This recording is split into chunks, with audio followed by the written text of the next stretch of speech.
혹시 실업급여 부정수급 조사를 받게 돼서 서류 제출 요구 받으셨나요? 갑작스러우면 이게 정말 당황스러우실 것 같아요. 네, 그렇죠. 보통 연락 오면 많이들 놀라시죠. 네. 그래서 오늘은 보내주신 자료들을 좀 보면서 이 노동청이 실업급여 부정수급 조사할 때 도대체 어떤 서류를 왜 요구하는 건지, 또 만약에 안 내면 어떻게 되는지, 그리고 어떻게 대응하는 게 가장 좋을지 좀 자세히 알아보겠습니다. 네네. 결국 핵심은 그 노동청이 뭘 확인하고 싶어 하는지 이걸 이해하고 가장 좋은 대응 방법을 찾는 거겠죠.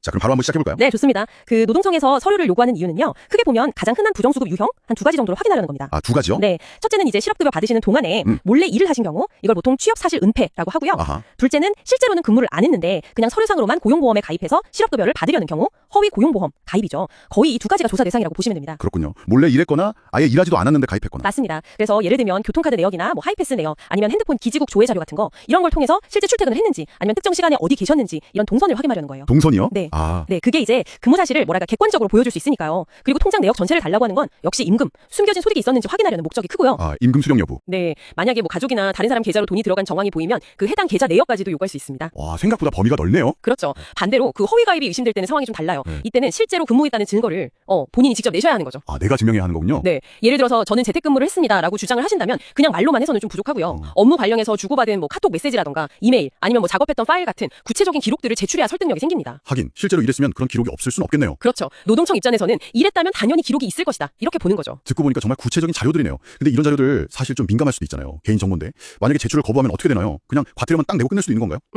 정당한 사유 없이 자료 제출을 거부하시거나 혹은 뭐 거짓 자료를 내시면요, 고용보안법에 따라서 300만 원 이하의 과태료가 나올 수 있습니다. 실무적으로는 보통 한 200만 원 정도? 예, 그 정도 부과되는 경우가 많아요. 200만 원? 적은 돈은 아니네요. 네. 근데 여기서 중요한 게 과태료를 냈다고 해서 조사가 그걸로 딱 끝나는 게 아니라는 점입니다. 아, 정말요? 끝나는 게 아니에요? 네. 과태료는 과태료고 자료 제출 의무만 없어지는 거지, 노동청은 뭐 경찰이나 금융기관 같은 다른 기관에 협조 요청을 해서 얼마든지 자료를 확보할 수가 있어요. 아, 다른 루트로 확보가 가능하군요. 그럼요.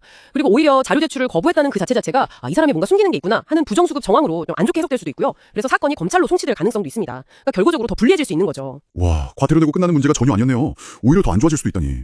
그럼 아예 안 내는 건 위험하고, 그럼 서류를 내긴 내는데 내용을 조금 나한테 유리하게 살짝 고쳐서 내는 건 어떨까요? 그건 정말 안 됩니다. 절대 안 돼요. 아, 역시 안 되는군요. 네, 서류를 조금이라도 위조하거나 사실과 다르게 꾸며서 내면 이건 단순 과태료 문제가 아니라 사문서 위조 같은 형사 범죄 혐의까지 추가될 수 있어요. 만약에 조사하다가 이게 발각되면 훨씬 더 무거운 처벌을 받게 될 가능성이 아주 큽니다. 야, 이거 정말 큰일 날 수 있겠네요. 그렇죠. 그래서 가장 안전하고 어떻게 보면 현명한 방법은 있는 사실 그대로 자료를 다 제출하고 그 사실을 기반으로 해서 어떻게 대응할지 전략을 세우는 겁니다. 제출된 서류만 보고 바로 당신 부정수급이네, 이렇게 단정 짓는 건 아니거든요. 소명할 기회는 충분히 주어집니다. 결국은 정직하게 가는 게 답이군요. 그럼 만약에요, 정말 솔직히 말해서 부정수급에 해당하는 행위를 한 게 사실이라면 그때는 어떻게 대처하는 게 좋을까요? 만약 부정행위가 사실이라면 그걸 뭐 무조건 부인하기보다는 일단 인정하는 데서 시작하는 게 맞습니다. 인정을요? 네. 다만 여기서 중요한 건 그 과정에서 고의성이 있었는지, 아니면 다른 사람과 공모를 했는지, 이런 부분들을 잘 따져보는 거예요.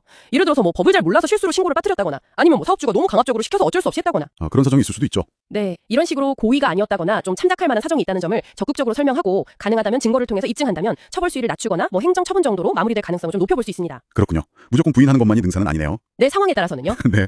오늘 쭉 이야기를 들어보니까 이 실업급여 부정수급 조사라는 게 분명히 당황스럽고 힘든 일이긴 하지만 노동청이 어떤 증거를 왜 원하는지 그 의도를 먼저 좀 파악하고, 무엇보다 중요한 건 정직하게 자료를 내면서 대응하는 거다, 이 말씀이시네요. 맞습니다. 서류를 안 내거나 뭐 속이려고 하는 건 오히려 더 큰 문제를 불러올 수 있다는 점, 이걸 꼭 기억하셔야 할 것 같습니다. 네, 그 점이 중요합니다. 혹시 지금 비슷한 상황 때문에 좀 고민하고 계신 분들이 있다면 오늘 저희가 나눈 이야기들이 상황을 좀 냉정하게 보시고 또 올바른 방향으로 대응하시는데 조금이나마 도움이 되었으면 좋겠습니다.